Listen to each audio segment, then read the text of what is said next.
with the chaos that was the big beautiful bill fiasco, you had people on the right, supporters of the bill saying, we're just trying to prevent a tax increase and you're going to save so much money on your taxes. And you had on the flip side Democrats raving about how 17 million people will lose their health care benefits and people can't apply for loans or this, that, and the third. Beyond those kind of disagreements and controversies lies something I feel that is much more important that a lot of people are starting to wake up towards that has been in conversation for the past 10 years. Even Elon Musk starting his America Party to address this sort of issue, even though his way of going about it just does a whole bad image to it. And, I really don't think his party is going to be successful, but that's a video for another day. Regardless, this idea of the national debt and what it means to Americans and how we are feeling those types of things. I talked about in my 2024 post-election video why people epically failed to predict a Donald Trump victory. And usually predictors and pundits use economic indicators to see if the incumbent party will win. This time around, that wasn't the case. Economic indicators were on, good terms and things of that nature, but Donald Trump still won. People still felt like the economy was in shambles. And I said, it just goes to show that these uh, economic indicators that we've been using for years and almost centuries now are outdated because of how much debt we have accumulated and how much debt we continue to spend. Inflation rates are going down, yet the Federal Reserve and Norman Powell, uh, Chairman Powell, they're still, keeping the interest rates high for the foreseeable future because the value of the dollar is being contested every single day. But that's kind of my whole intro to the main topic of this video is to say that you are probably more libertarian than you realize. And now, I'm not going to speak on the entirety of the big L Libertarian Party. I wouldn't consider myself part of that party, but in terms of libertarian ideologies championed by people like Dr. Ron Paul, I think people are starting to finally wake up to say, okay, this is kind of where we're at. This is kind of what we believe in. I guess I'll start with this. What is libertarianism? What does it mean to me?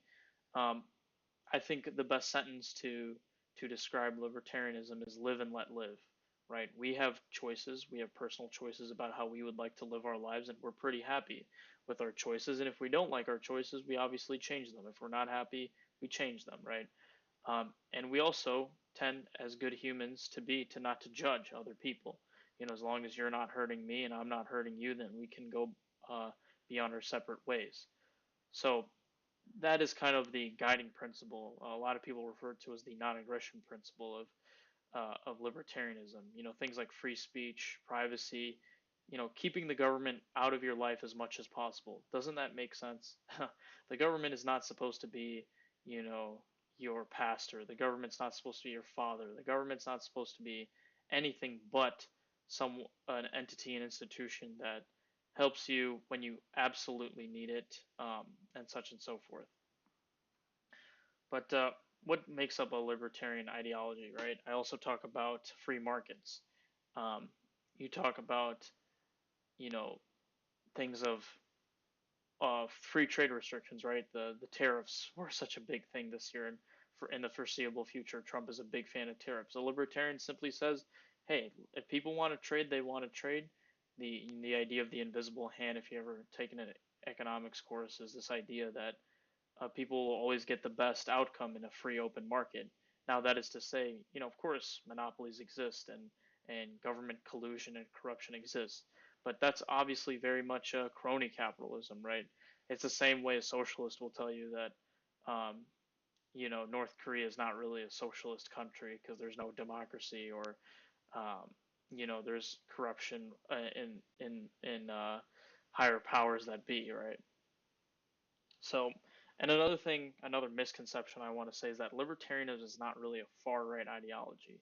You see like people like Massey or even Elon Musk or Tucker Carlson say these very things that sound very radical, and maybe the way they interpret them might be very radical, but I happen to believe that and especially the most people I talk to, I know this is an anecdotal thing, but people I talk to can agree upon these ideas that in a liberty, whether it's economic or social liberties, is it makes sense and it's ethical, and it's not only ethical, it's valuable, and it's allowed our country to make it thus far. And it's not also an anarchist sort of thing. Do I think that we should cut all government assistance? Obviously not. There are plenty of statistics that show that automatic stabilizers such as unemployment checks are benefited greatly. But things like balancing the budget are also in the consumer's interest, right? Um, if your value of the dollar is extremely weak and most of your tax dollars are going to a foreign government, and not really serving the people, you are at the helm of that. You are at the mercy of, the Fed. Um, so, I'll kind of go down. I have a couple notes about maybe do you check those boxes as well of libertarianism? Do you oppose censorship? Do you support free speech? I think most of you do, right? Do you oppose surveillance? Do you think that, hey, even though I have nothing to worry about, even though I'm not breaking any law, I still deserve some privacy from the government? Economics. Do you think that your taxes are too high? Do you think that your tax dollars are not really going back towards you? And foreign policy. Do you oppose this idea of endless wars that we've come across, these sort of military industrial complex that President Eisenhower warned us so many years ago? This idea that the U.S. seems to be in a nonstop, continuous war that serves no benefit to the American taxpayer, and forget the taxpayer, it serves no benefit to ethics or humanity as a whole.